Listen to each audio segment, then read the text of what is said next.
have continuity next season. Chris Paul has a $44 million decision to make in the next couple of weeks.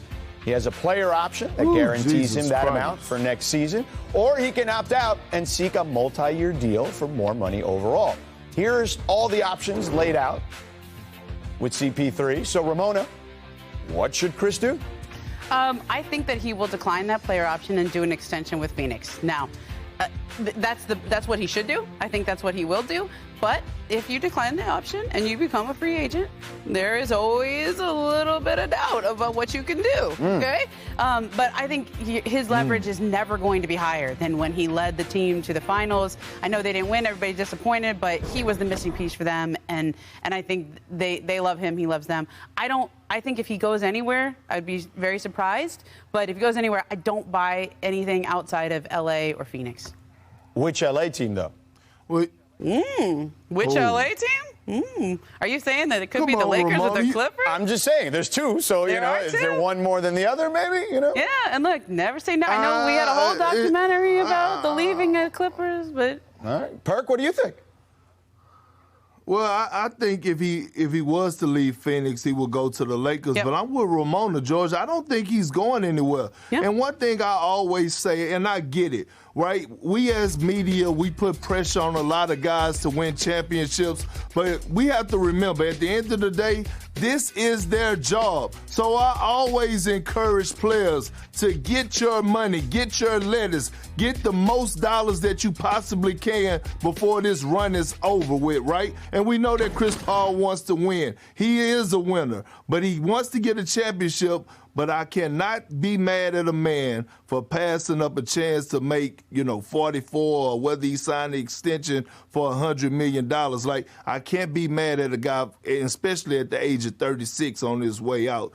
Championships come second because this is his workplace, and he got to maximize on the dollars. We just saw LeBron James, first player ever in sports history to reach $1 billion while playing the game of basketball. Yep, first team sport player to reach $1 billion. Now, Chris Paul's situation is a little interesting, though, because he's also the president of the Players Association, right? So I don't think he should set or would set a precedent of taking a discount, right, to go somewhere else. So I do think, to Perk's point, you do have to capitalize financially. To your point, Ramona, he's in a situation where he's never going to have better leverage leading a team to the finals. But when we mentioned the other options, right, like L.A., to put it succinctly, L.A.'s cap situation, Ramona, is like a Facebook status. It's complicated, is it not? Yeah. Look, the only way you go to the Lakers with the Clippers is if it's a sign and trade, right? Which means they'd have to give up something, and Phoenix would have to be willing to take something back. You have to work with Phoenix to do that. Chris Paul did that before. That's how he went to Houston. It was a sign and trade. So I don't even know if it was a sign and trade. He had to work with the Clippers. That means Phoenix would take Schroeder back, right? So I don't think Phoenix wants to do that. I think Phoenix wants to keep him. Right, so you have to convince Phoenix to work with you to do that. It's very difficult to do that for Chris, but I just think he stays right there. I don't buy any of the stuff with New York or any of the teams out there. He lives in LA. His family's here. It's been such a good fit for him in Phoenix, and the only other doors I could see opening would be the Lakers or the Clippers. Both of whom need point guards, by the way. But you know what else? You know what else? Right now, Phoenix is eye candy to other free agents, right? When you look at this Phoenix Suns team, you look at the culture that they have built going to the finals. If you're a free agent, you should consider going there. And then I have all the trust in the world in James Jones, our guy, champ. George, you know about him down there in Miami. He's going to figure out ways to improve this roster. He's going to get pieces that need to be and fill those roles that he saw to get them back to, or try to get them back to where they need to go. Yeah, listen, I am a big fan of James Jones going way back to when he played at American High School in Hialeah, Florida. All right, Big Perk, that's when I knew of James Jones. Way before his days at the University of Miami or playing for all the NBA teams and being a GM. So I do agree with that, but I'll ask you quickly, and I'd love to get Ramona's thoughts before we move on as well. Where are they in the hierarchy next year if all things are even? If the Lakers are healthy, if the Clippers are healthy, if Utah is healthy? Where is Phoenix in that mix, Perk? Well, they're top 5. 1, because I feel like Kawhi Leonard is not coming back this season. 2 is because I do not trust the Utah Jazz, and they have given us every reason not to trust them. So when you look at the teams in the West is wide open again. It's wide open again. Now, if LeBron James and Anthony Davis come back healthy, which I think they are, they're going to be my favorites coming out of the Western Conference, is the Los Angeles Lakers. I agree with you. I think the Lakers will probably be the Vegas betting odds, and I think internally, around the league, that's still the team in the Western Conference that people measure themselves against. And let's see what the Lakers do, by the way, as we approach free agency and the draft, because they have been very active in setting up different scenarios for themselves. I think last year, Rob Pelinka showed he wants to get better. He's going to keep trying to do things to get better. Now, last year, I think they got better, but it didn't fit together as well. Yeah. Doesn't mean they're going to stop trying to get better, though. Try a different mix. And so they have been very aggressive, and let's see where they end up in about 2 weeks from now. Try to paint me as this guy that's, a villain, but I'm a nice person at the end of the day, man. We get some people Yeah. You want a picture with Zach LaVine? No, I want you. I want a picture with you, dog. Yo, I'm your biggest fan. I'm telling you. I can't believe Team USA has touched down in Tokyo. Which Team USA are we going to see when they open up against France? And it's speculation season. Who are the Warriors targeting? Stick around to find out. And with the draft around the corner, we're counting down the top rookie plays of the season. So heat up a snack, pop a squat, and take your time. A full hour of The Jump starts right now. Welcome to The Jump, presented by Credit Karma. Hey, what's up? Welcome to The Jump. I'm George Sedano in for Rachel Nichols today. I'm joined in studio by our senior writer, Ramona Shelburne. And remotely, we've got 2008 NBA champ, Mr. Carry On, Kendrick Perkins. Of course, you heard KD, by the way, off the top of the show. So let's stick with Team USA right here. The journey to a gold medal begins this weekend in a game against France on Sunday. Team USA rebounded after losing the first two exhibition games back in Vegas. So they seem to have put that behind them. Also, the team's bonding has been fun. KD messing with Bam on Twitter earlier this week, and now, ahead of the Olympics, the entire American contingent, not just the basketball team, sang KD happy birthday today. Take a listen.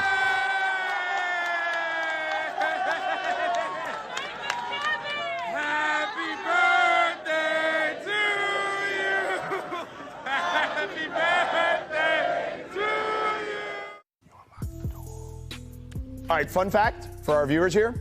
It's not Katie's birthday. But Perk, the trolling continues. It's moved beyond Twitter now. But Perk, as we take a look at the upcoming schedule for Team USA, do they need to make a statement in Game 1 against France on Sunday? Well, George, do they need to make a statement? I'm willing to put everything on the line and say that they will make a statement. I was one of the guys that was a little concerned about what I saw in Vegas until I realized that those guys didn't care about those scrimmages. They were ready to get to the real action, and the real action is where they at right now. So them going up against France, the first game, I feel like the USA team is going to come out on a mission. We heard Greg Popovich talking about it. He's been waiting on it. They've been on his hit list. KD is going to be KD. Dame Dizzle is going to be Dame Dizzle. I see them making a huge statement win. You know what's amazing, though, George? I want a camera on Devin Booker, Drew Holiday, and Chris Middleton. They're going to arrive. They're flying there now. I think the word is they're going to try to play on Sunday or be available. That flight must have just been is going to be amazing. But the stories to tell. Look, they're going to be ready. I think they've had enough scrimmages here, and I think their first three games, France is going to be the hardest of those first three games, and sometimes that's good. Like, you need to respect your opponent. I actually think if they come out against Iran or the Czech Republic, they wouldn't necessarily have the same kind of respect that they would do for France, because France has some good players on. There's some NBA players on that team that I think that they need to pay attention to, and that will get their attention. So that's probably good. I always think, Perk, if you show up and you don't feel like you're going to be challenged, that's when you mail it in. That's when you play in the scrimmage. But France is going to get your attention. Right. Number 7 in the world right now, FIBA rankings. Obviously, you look at this team, and they're getting the reinforcements, as you mentioned, Momo, and Perk, as you mentioned, Pop has had this one circled for 2 years. That was a quote that came out here recently. So, but Perk, I'll ask you first. This team has had some issues, with size, right? Like, they're going to probably have to gang rebound, right? In the sense of, the guards are going to have to do a better job of crashing the boards and things like that. So how do they solve some of their issues defensively and from a playmaking perspective?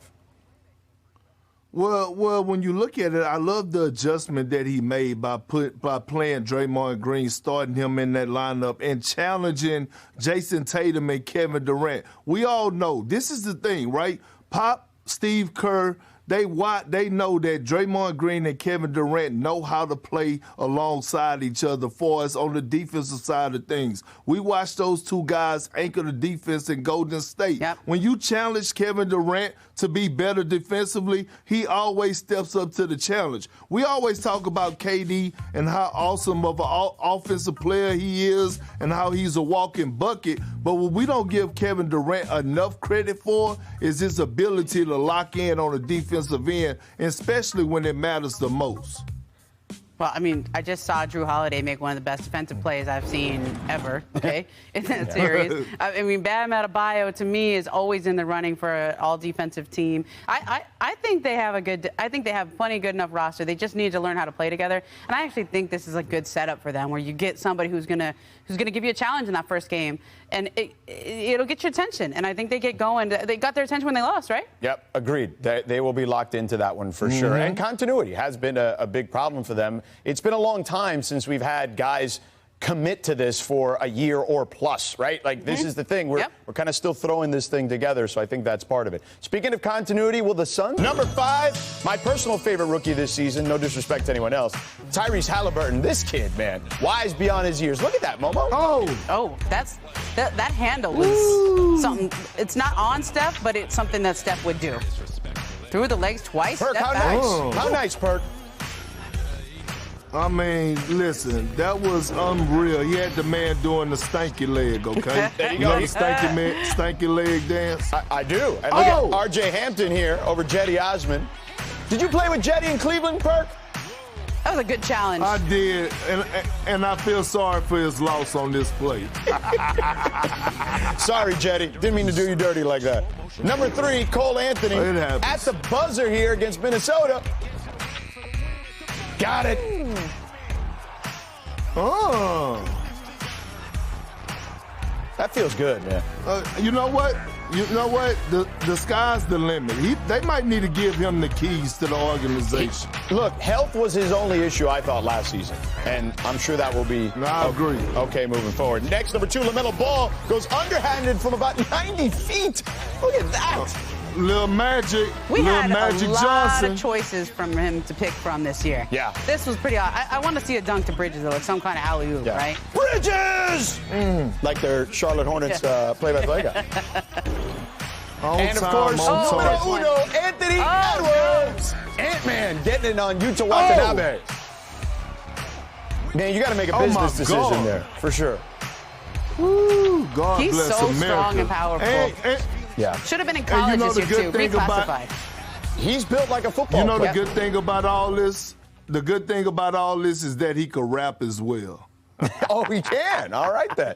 Now, he just needs to learn who Alex Rodriguez is because he's part owner of the team. Hey, he's the name on your check. So there you go. He's got to learn that, Ant-Man, and you'll be all right. But Ant-Man was number 1 on our list. He was unbelievable on that play and all season. All right, let's stick with the draft and talk about the Golden State Warriors. According to Marcus Thompson from The Athletic, Bradley Beal and Pascal Siakam are atop the Warriors' wish list should those guys become available. The Warriors have the number 7 and 14 pick in the upcoming draft and have missed the playoffs the last 2 seasons. Let's take a look at the Warriors' core here and their ages, more importantly. They're in win-now mode, so they have the assets, but they also have a little ticking clock here. So, Ramona, how should they approach the draft?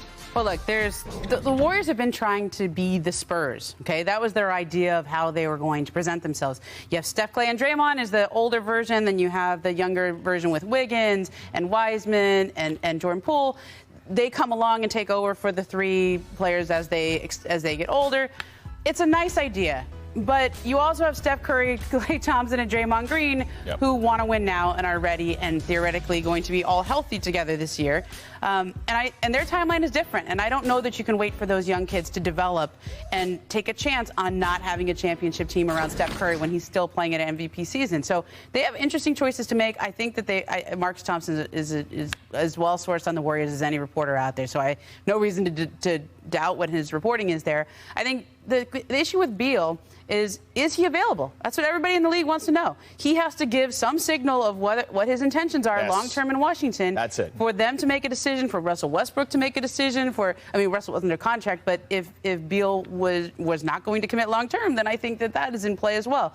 So we need to know where Bradley Beal stands, being the Wizards, the rest of the league, everybody else, because I don't know that he's available yet. So at number 7, I think they have some really good options there. It would have been more interesting if they were in the top 5, but Davion Mitchell is a kid to watch from Baylor. Really good defensive player. They're having him in for a second workout pretty soon. I think he fits their. He's a young player. He would fit that timeline where you have the 3 young guys and then you have the 3 older guys. That he fits more with that timeline. But he's also a good enough defensive player, and that's something that they really needed last season. And that's the type of player that the Warriors have been built around. The only thing he isn't is tall, but he's a very good, tough defensive player. George, I liked your comparison with Davion Mitchell, sort of like a defensive version of Donovan Mitchell. Yeah, bodies are very similar. Davion is certainly impressive. Perk, what do you think of the Warriors situation?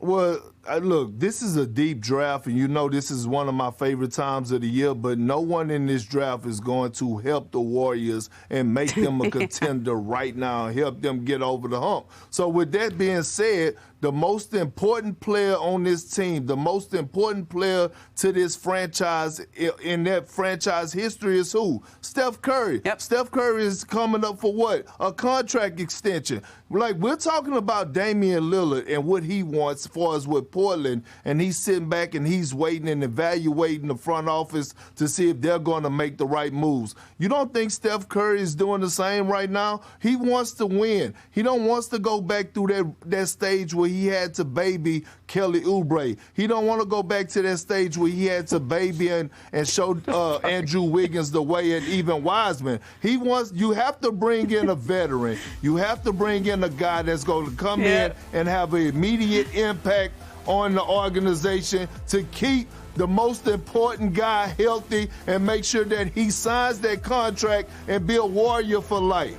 Now, Perk, Ramona brought up an interesting point about Bradley Beal, which is Bradley's got to say, hey, I want to go somewhere else, right?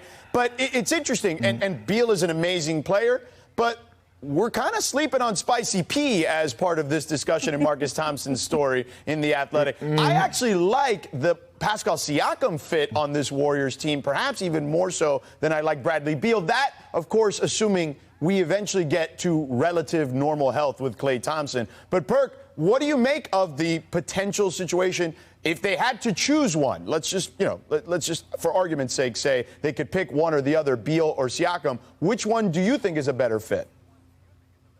Well, I'm going with Pascal Siakam. I'm going with a guy that has the experience of actually winning the championship. Give me that 6'9", 6'10", versatile guy, and give me a guy that you could put alongside Draymond Green, that he could put that dog into him. And look, Pascal is so versatile that you actually probably could play him at the 5 and go small. He could be a lob threat at the basket. We have witnessed him on the biggest stage rise to the occasion. Remember,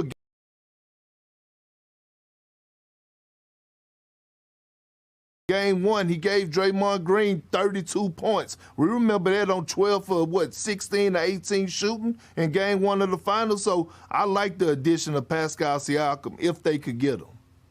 Yeah, look, the Raptors have to want to trade him. He had a bad year. So I don't think that's when you want to trade a guy.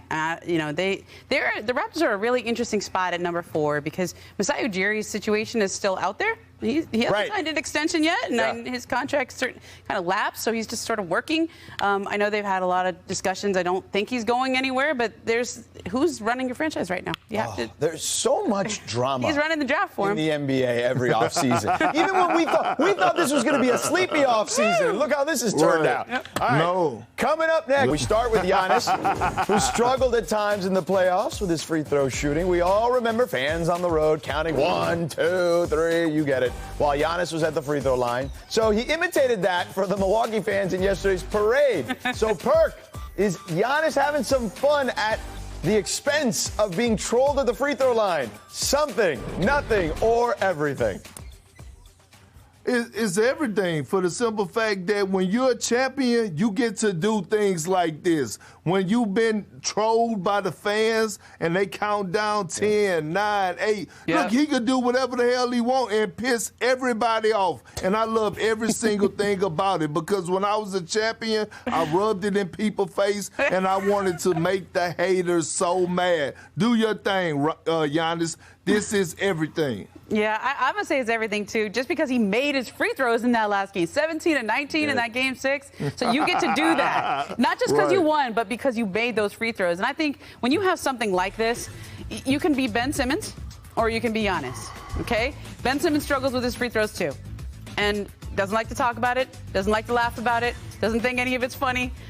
He also hasn't figured out how to make them when he needs to. Giannis has put himself out there. He continues to try. He continues to do things. Sometimes he makes them, sometimes he doesn't. But he's also laughing about it now. That's huge, to be able to laugh at yourself. And by the way, kudos to Giannis in this regard. He didn't let that affect him at home, because a lot of his shooting woes at the free throw line were on the road, where he shot under 50% this postseason. And at home, he shot almost 80%. So he didn't let that affect him when he went home. All right, next up. And by the way, of course, it's everything. All right, next up, we have Knicks GM Scott Perry. After the Knicks made the playoffs for the first time in 8 seasons, they also landed home court in the first round as well. Got to give them their props.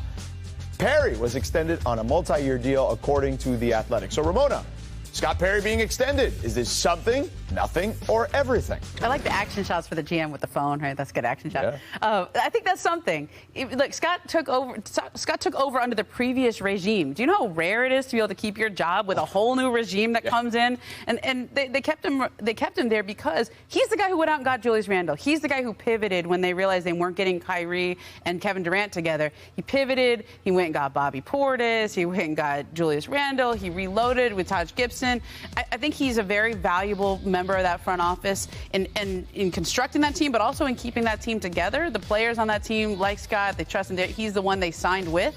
And it's a good sign for Scott, who this offer's been on the table for a couple of months here. I think Scott was in demand and talking to other teams about running a franchise himself again. That didn't materialize, so the Knicks just kept him here as the general manager under Leon Rose. But Scott's a name you're going to hear again for other general manager openings that are coming up.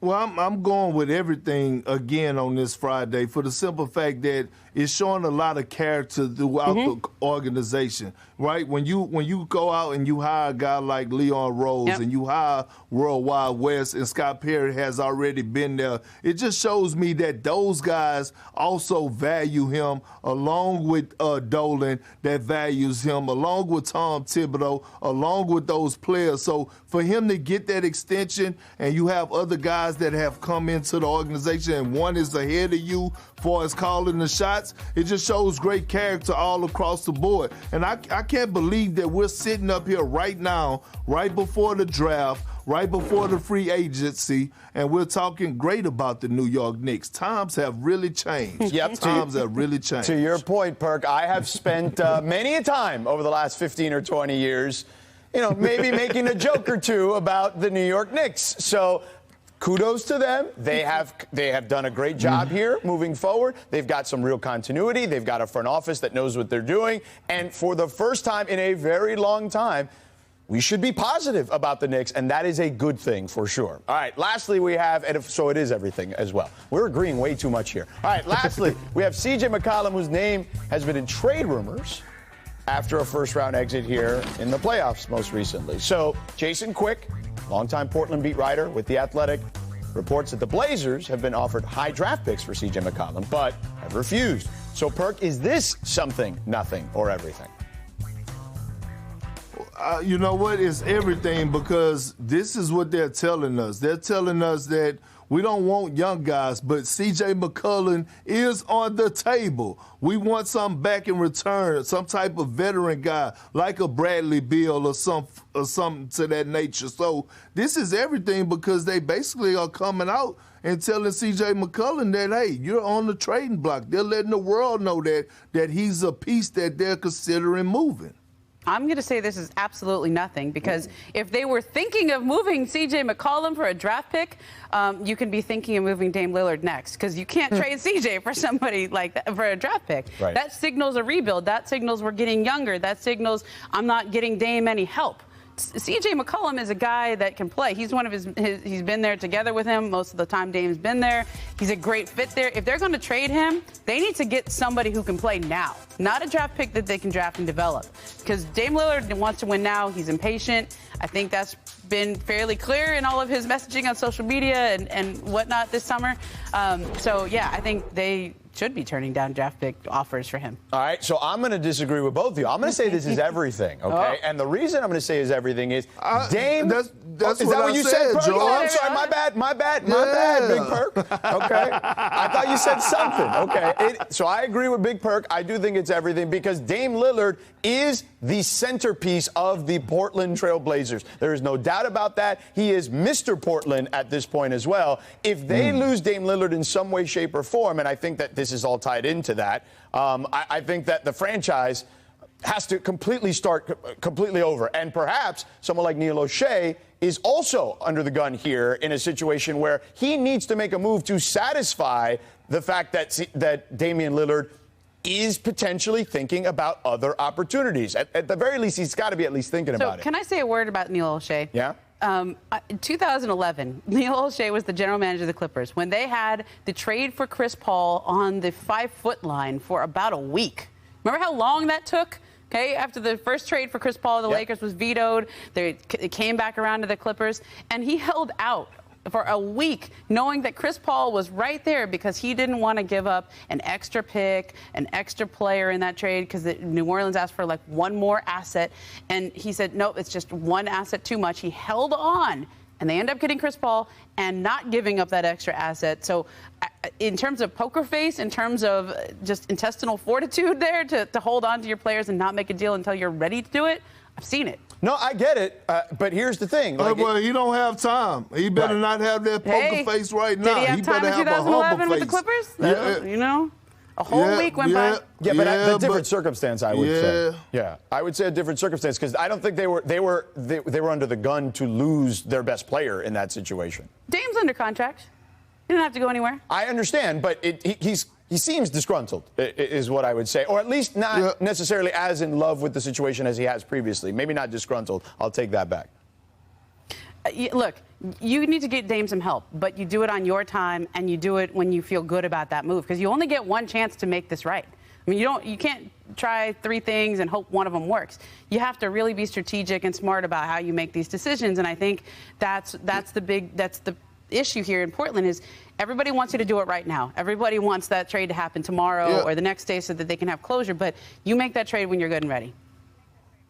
Yeah, but Ramona, it could turn out to be a disaster like it happened with the Rockets, right? They wanted to do things on their terms, and we saw what happened with that. They barely won 20 games this season. So with that being said is if you have a disgruntled superstar and he don't want to be there, and this is a guy that has laid it on the line for this Portland Trail Blazer team for the last 9 years. I'm not saying that a team owes you anything, but the least you could do is hear him out. And if Damian Lillard wants out, it would be in your best interest to put him in a place where he want to be. This is a loyal guy, respectful guy with great character, and he's not carrying himself like James Harden was. So I agree I'm with just saying, you know. Perk, I agree with you, but Dame has not said, I want out. He just went on the record to say, I'm not saying that right now. He's saying, I want help. Right. And I think getting help, you have all summer. I agree with you. You can't wait until the season. You can't do the thing the Rockets did with Harden. But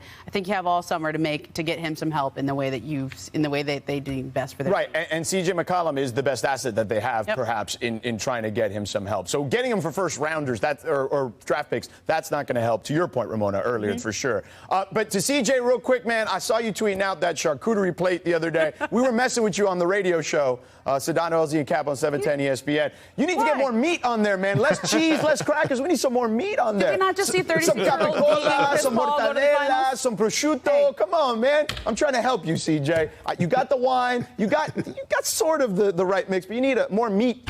All right, so our good friend Richard Jefferson, good friend is loose around here for sure, posted this throwback pic from 2004 at the Summer Olympics opening ceremony on IG today, wishing all the Olympians good luck. So remember, in 2004, the team won bronze that year, and in his post, Richard said, "We should have known we were in trouble when this is what we were wearing." Perk, what do you think about those berets, man?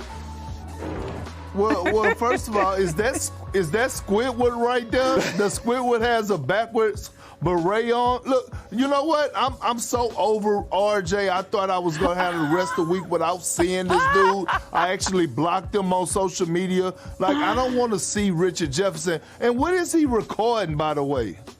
Jesus Christ! Like, I need a break from him. I really do. I need a break from Richard. Listen, I too thought we were in a Richard-free zone, but he just doesn't go away. He pulls you back in, just like in Godfather 3. He pulls you back in each and every time. There's a mute button. There's a mute button you can use, Perk. That's how you do it. Let's borrow it from around the horn. That's some product placement right there. There you go. Like that, George. All right. Welcome back to The Jump. All right, let's get to the Lakers here. It's something I talk about just as much, if not more, than MMA and the MMA world right now.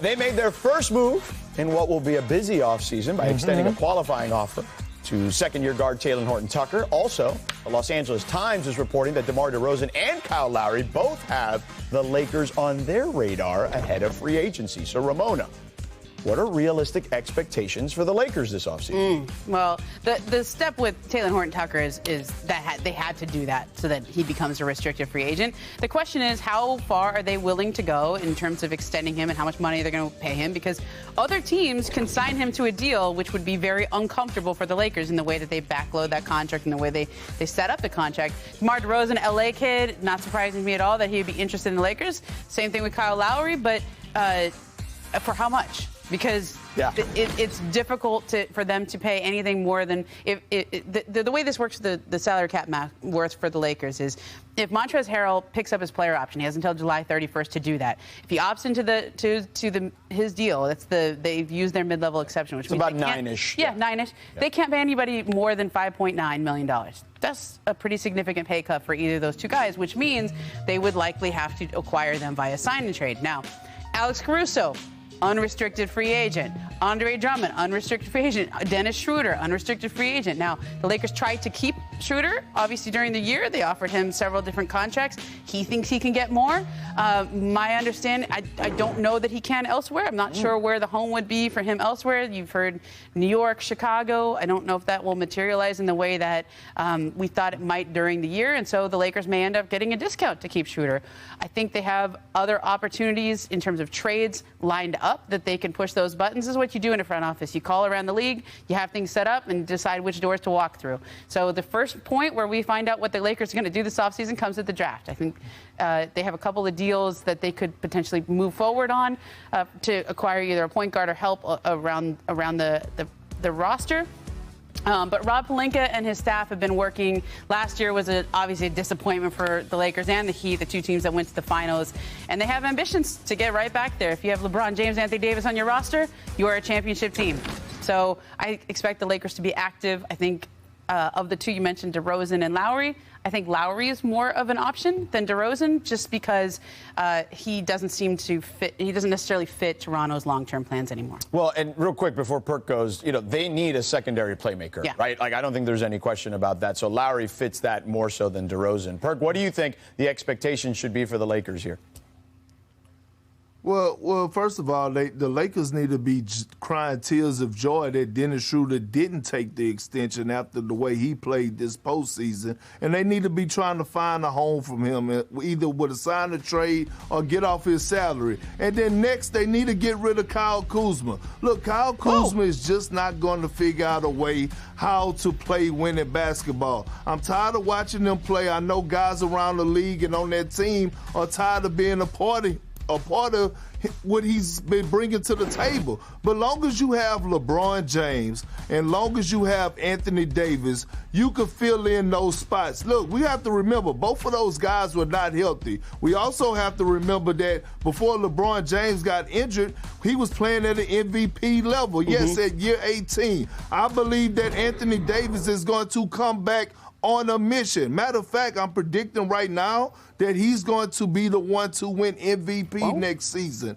He sees all the slander. He's hearing everything about Giannis. He's very quiet at the moment. And from what I'm hearing, he's working his tail off behind the scenes. So, look, the Lakers got to do something, but I would not panic if I'm a Lakers fan because you still have LeBron James and Anthony Davis. You could fill in the pieces. DeMar DeRozan and Kyle Lowry will fit just well. If you could sign and trade and the Wizards would take on Kuzma and Dennis Schroeder and you get back Russell Westbrook, then do your thing. What happened? What's that, George? I can't see I wrote it down, so that way we have a record of this. You said AD MVP. Yeah, it says fine. Perk AD MVP. Yeah. I believe so. Okay. I just want to make sure we document this stuff with you. Well, we have to always remember who came into the league at the same time, who won, who was up for shoe deals at the same time. Giannis and Anthony Davis have a lot in common there. And Anthony Davis actually won a title before Giannis did. Okay, let's remember that. But Giannis got a signature shoe deal before AD. And there's a competitiveness. So I know what you're talking about there, Perk. And when you didn't do it and you heard all this year, Anthony Davis obviously didn't have a good finish to the year. He didn't have a good year in general. So if he's motivated, that's all the Lakers need to hear. That's all they need to hear. LeBron and AD is enough as long as they're motivated and healthy. We'll see. It is going